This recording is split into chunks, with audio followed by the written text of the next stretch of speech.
morning, and thank you very much for coming to the first press conference of the European Union election observation mission to Iraq. We have here on the head table our chief observer, Yola von Kramon, and the deputy chief observer, Alexandra Matusz. I will pass the floor to our chief observer. Afterwards, we do a short question and answer session. You will find a press release at the exit, together with the fact sheet on the mission that gives you the most important details about what we do, how we do it, and why we do it. So let me pass the floor to the chief observer, Yola von Kramon. And maybe you can say that afterwards we take some questions. Yeah. Okay. Everything is okay? Yeah? Can we start? Great. Good morning, everyone, and also a very warm welcome to this press conference here this morning to introduce our European Union election observation mission to Iraq for the 10th of October Council of Representatives elections. This is the first time that the European Union has deployed an election observation mission in Iraq, and I'm very proud to lead this mission, which could be seen as a historic one for us, both in the European Union and in Iraq. These important polls will mark yet another milestone for Iraq, and the EU is committed to accompanying the people of Iraq throughout this process. Is the translation okay? Okay, good. EU observers are here to watch and to analyze. We will not interfere or influence the process in any way. These are the elections of the Iraqi people. In my short time here, I'm meeting with key stakeholders in these elections. I would like to emphasize the importance of a peaceful and a secure run-up of the electoral process. It is key to ensure that all candidates, and particularly female candidates, political activists, journalists, human rights defenders, and the electorate can fully exercise their democratic rights and freedoms. Election observation is an important part of the EU's policy of promoting human rights and democracy across the world. We have a long-standing partnership and share a broad common agenda to promote peace and security, democracy, rule of law, and human rights, as well as regional economic integration. This will be a key for the success of these critical elections. As with all EU election observation missions, we are here at the invitation of the Iraqi authorities, namely the Independent High Electoral Commission, so-called the IHAC. This mission began already its work with the arrival of 12 core team experts in Iraq on August 28th. 20 long-term observers arrived in early September. As we speak, they are being briefed comprehensively in all aspects of the electoral process before beginning their work in the field. The observers will meet with electoral stakeholders on the governmental level. They will at all times remain neutral in accordance with the internationally accepted Code of Conduct for Election Observation. The European Union Election Observation Mission operates in accordance with the Declaration of Principles for International Election Observation adopted in 2005 at the United Nations in New York. Our mandate is to observe all aspects of the electoral process and to assess the extent to which these elections comply with international and regional commitments for elections, as well with Iraqi law. It is important to say that none of these criteria are imposed by the European Union. These commitments are included in the international standards for democratic elections to which Iraq has subscribed. Our observers will work independently to offer an impartial, balanced, and informed analysis of all aspects of the elections, including the legal framework, the work of the Electoral Commission, the election campaign, and the role of the media, of course, both conventional or traditional media, as well as social media. On election day, our mission will be joined by locally recruited short-term observers drawn from the EU member states' diplomatic community, as well as Norway and Canada. The mission is very grateful for their availability to observe on election day. We also expect a 7-member delegation from the European Parliament to join the EU election observation mission shortly before election day. This will bring our number of observers on polling day up to around 80 people. Some 2 days following the election days, I will issue a statement of our preliminary findings. This statement will indeed be preliminary in nature and not conclusive, as our observation of the post-electoral situation will be still ongoing.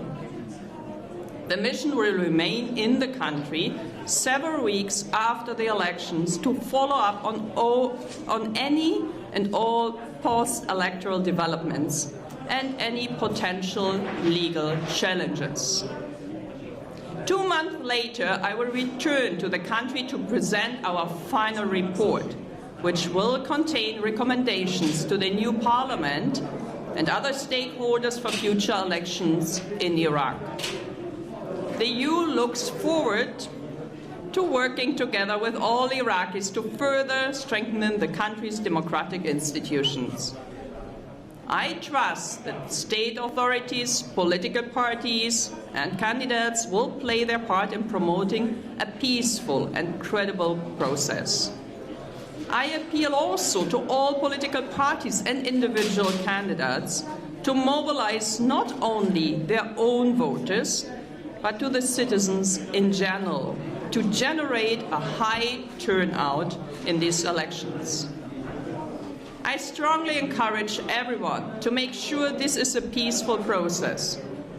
Violence and intimidation have no place in elections. Any violence will only interfere in these elections and will finally prevent voters to cast their vote. I will conclude this first visit to Iraq this weekend with meetings in Erbil.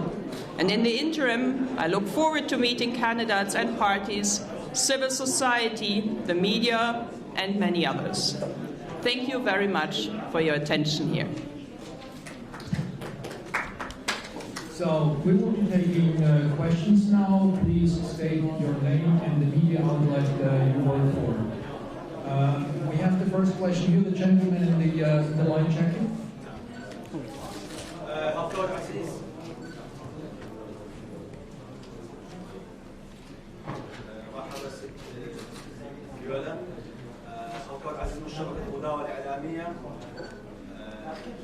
I don't hear a word. سؤالي هل تستطيعون أن تضمنوا انتخابات نزيهة في مناطق متنازع عليها؟ No, I don't hear. Sorry, just a second. I don't hear any translation. Maybe could the translator? Is your Yeah, it's very much up. It's on the page. It's up. Can we have the translation again? To say a few words? Okay. Then.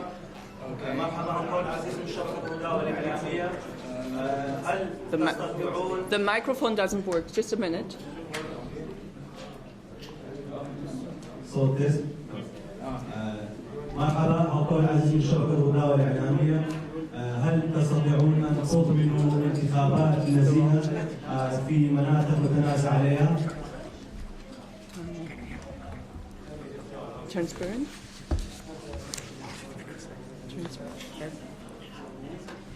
Yeah. Okay. Yeah. لا صديق مو لازم هنا ما يصير حبيبي ما يصير والله All right. So All right. Okay, I understood your question. Sorry for the small technical difficulties. Well, that's why we are here. Honestly, this was the request of the Iraqi government as well as all the other stakeholders here in the country. From all sides, there was a huge demand, a request for us to exactly do this, to try to secure inclusive and transparent elections. As I said, we have a core team of 12 people. My deputy chief observer was already arriving here at the end of August. There will be the long-term observers in the field. We will work from 3 hubs, Erbil, Basra, Baghdad. And so we will follow the entire pre-electoral process for some weeks. We will analyze as much as we can. We will speak to at least dozens of different political parties, stakeholders, and so on. And we will really try to get a comprehensive picture of the current political situation. Therefore, I do hope after the election we can give you an assessment how much these elections were transparent and inclusive.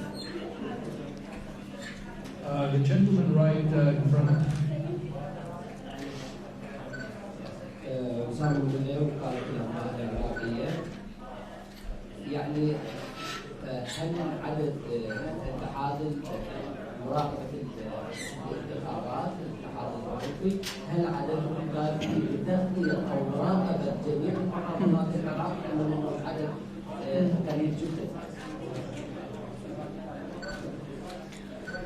Well, this is of course always a good question because you're right, Iraq is a big country, and if you see the sheer numbers, it looks as if it is not enough. But we have a lot of experience. The EU has set up those missions already for more than 200 times, so there's a lot of experience. And of course, we work always with samples. So we have a certain methodology according to which and how we deploy our observers on the ground. 80 doesn't sound a lot, but of course we get our information, how the elections are prepared, well ahead of the election day. So to say we cannot cover the entire country at this election day with all the polling stations is of course right, but this is also not our goal. Our goal is to come into this country, to come to Iraq, to work 5-6 weeks ahead of the electoral day, to follow this electoral process, to speak to as many candidates as we can, and then come up with a comprehensive assessment at the end of the or after the electoral day. Let's do a gentleman over there. Welcome, Miss Viola مصطفى الأمير من قناة مناقضات الفضائية. اليوم هل باستطاعت بعثتكم حماية الناخبين وأصواتهم من عدم الانحياز والتزوير أثناء الإدلاء بالأصوات واختيار المرشح الأفضل والأصلح لقيادة العملية الانتخابية الجديدة والسياسية بظل وجود الصراع السياسي بين الكتل والأحزاب السياسية؟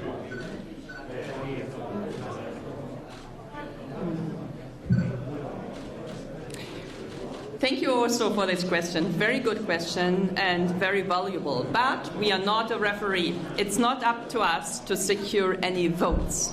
It is not up to us to interfere. It is not up to us to validate the electoral process as such. We are only there in the background. We take notes, we observe, we ask questions in the polling station. We go to local observers before and after the election day. So we try to get as much information as we can. And of course, we will address all the issues, all the problems, all the lackings, loopholes, what comes up before and at the election day in our reports, and that makes a difference. But as you ask us, we cannot secure any votes. This is not our role in this country. Let's do the gentleman in the first row, please.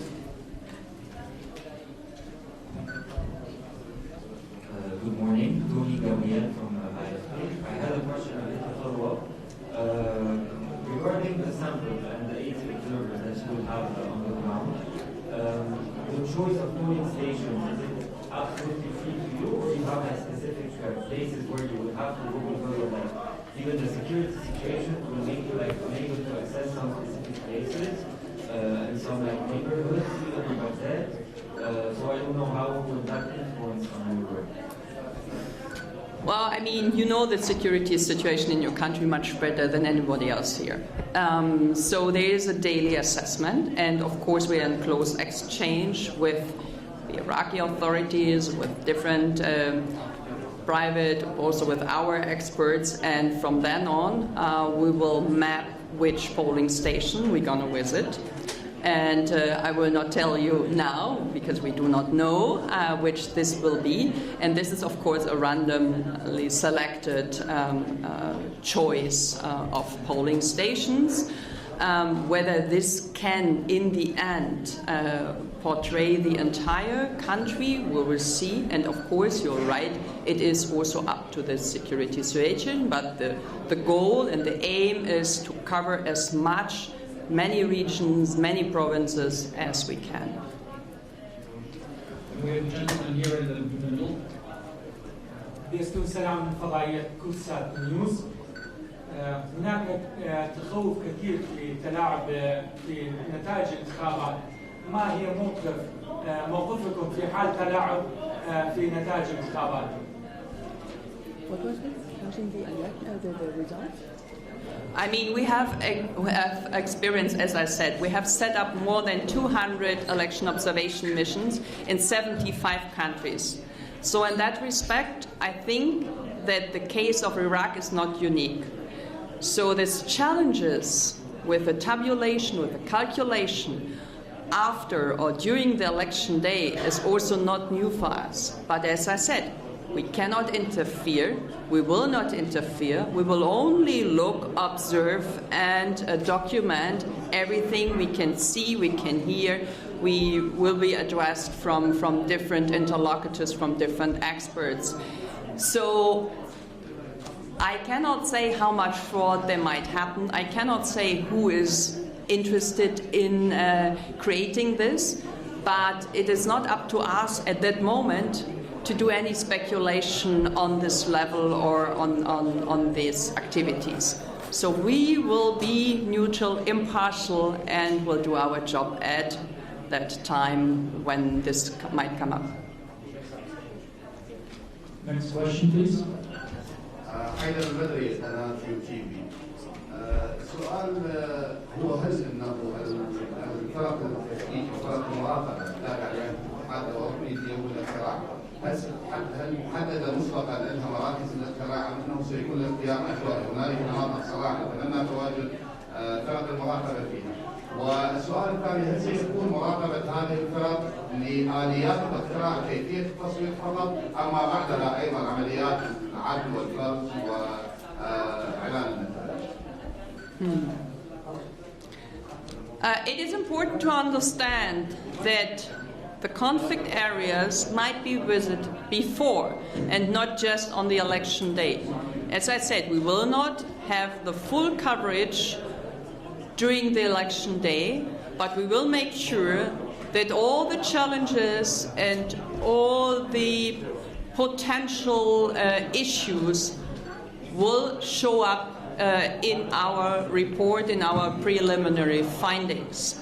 So even if you think there have been no observers during the election day, we will make sure we will have detailed information from those regions. So I cannot tell you in which region, how many observers might show up. This would be a little bit too difficult. على وقف الإشارة السعودية. طبعا أنا وكان بوقفة أخذت أسأل عن إذا كانت البعثة محدود دورها بالمراقبة، ماذا بشأن الأمن السيبراني للانتخابات؟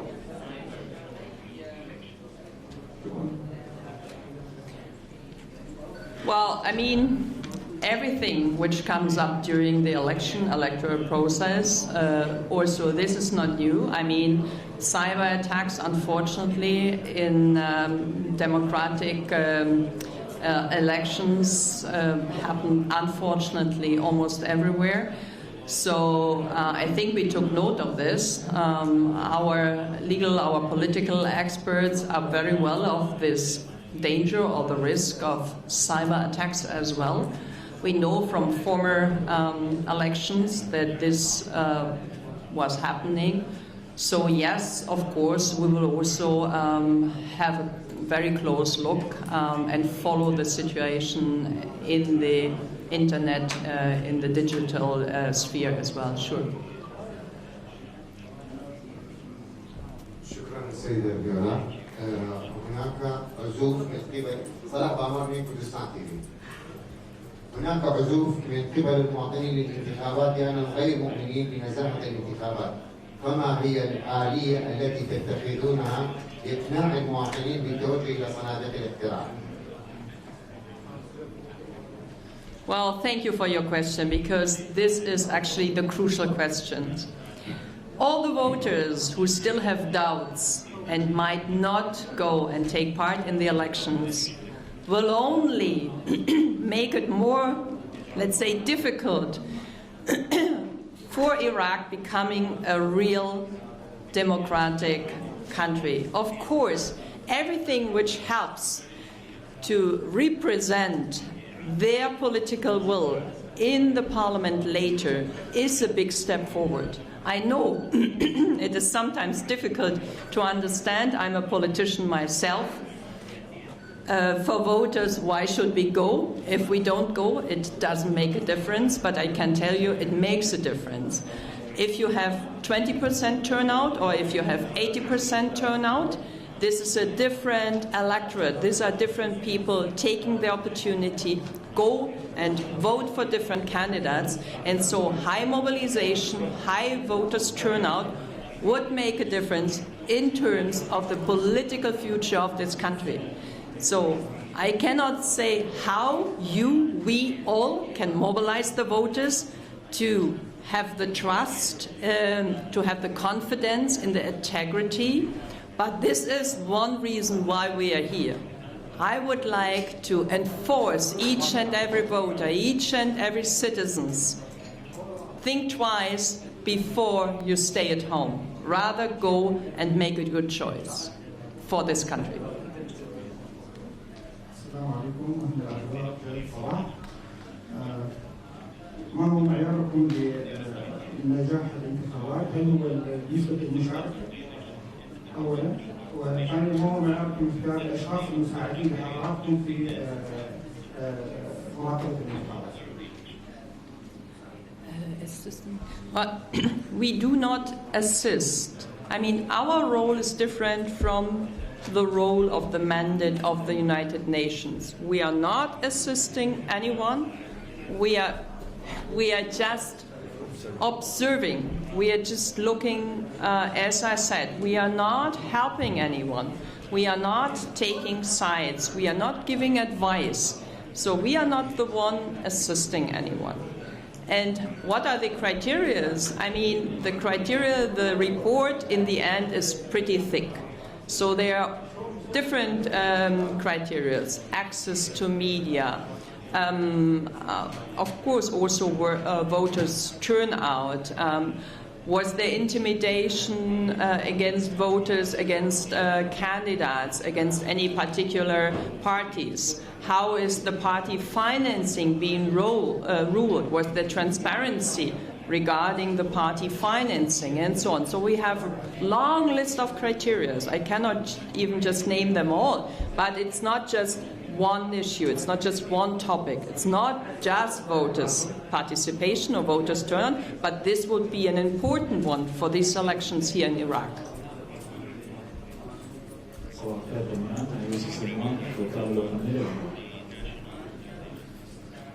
سؤالي تعرف حول وجود المراقبين الدوليين في الاقتراع.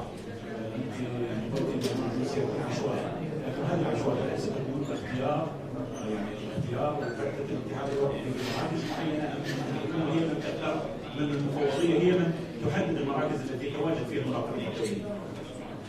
اضف الى هذا انه الخروقات او الاحداث اللي ممكن يشتغل عليها المراقبين هل ستكون ملزمه للمفوضيه وللحكومه العراقيه في الاخر بنتائجها ستكون فقط لتاشيرها وتكون مجرد توزيع؟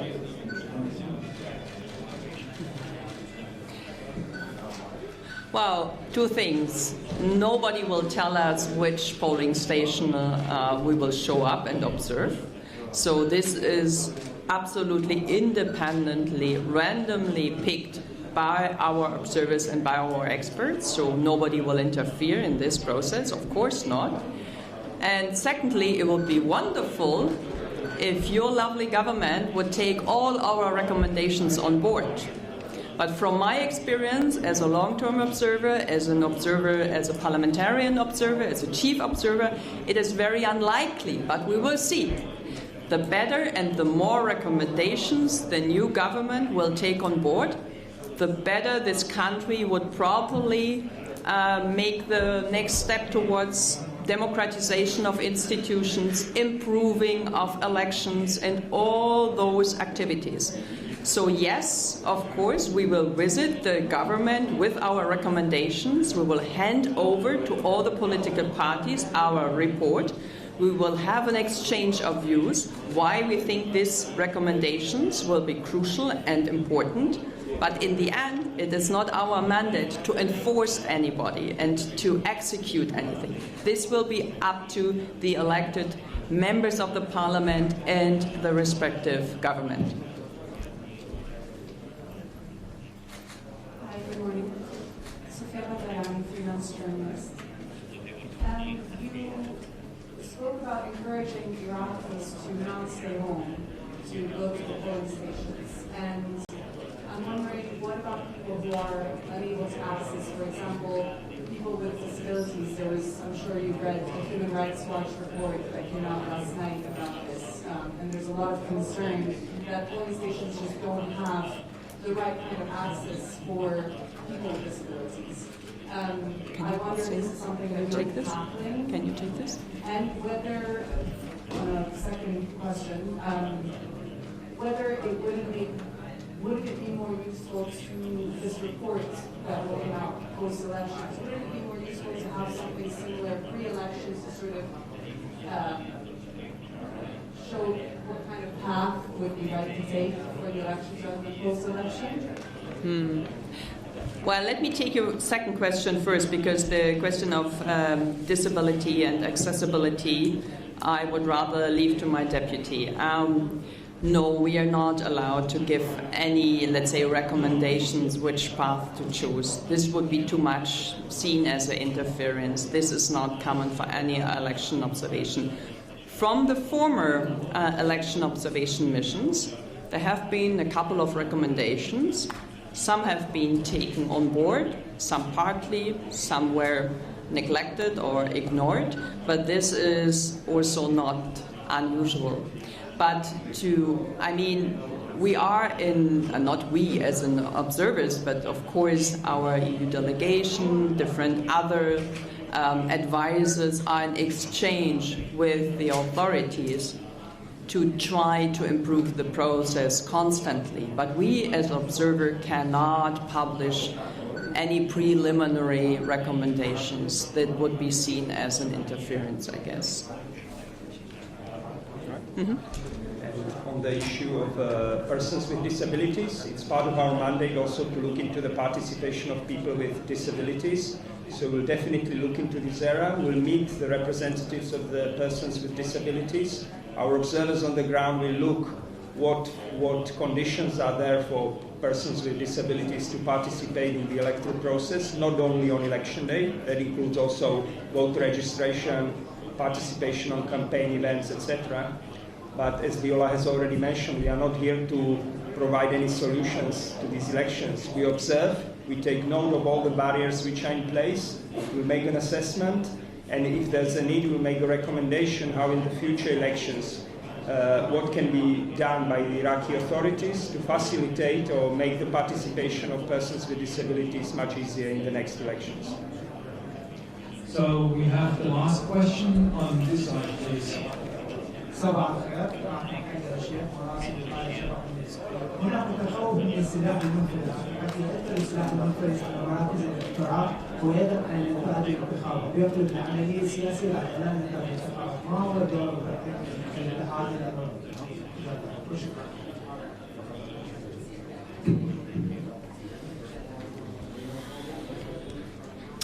We cannot replace Iraqi security forces. We are not police forces.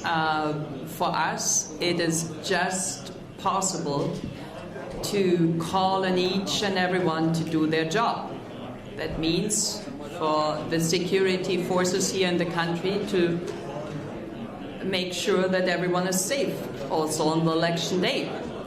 That voters who would like to cast their vote will be protected. That people with disabilities will have the opportunity to access the polling station, which should be eligible. So this is the only thing we can do. We can only report, we can only document, we can only observe, but we cannot come up with a robust mission in any case. This is not our role, and this is not what we can provide you with. Well, thank you very much. At this point, I have to close this press conference. I noticed there are some more questions.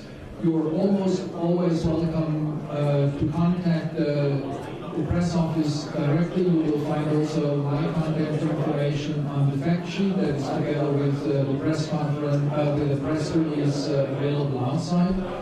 And to announce the next press conference, this is going to happen 2 days after the election day, where we present the preliminary statement with the findings up to this very moment of the electoral process. Thank you very much for attending this press conference, and have a good day.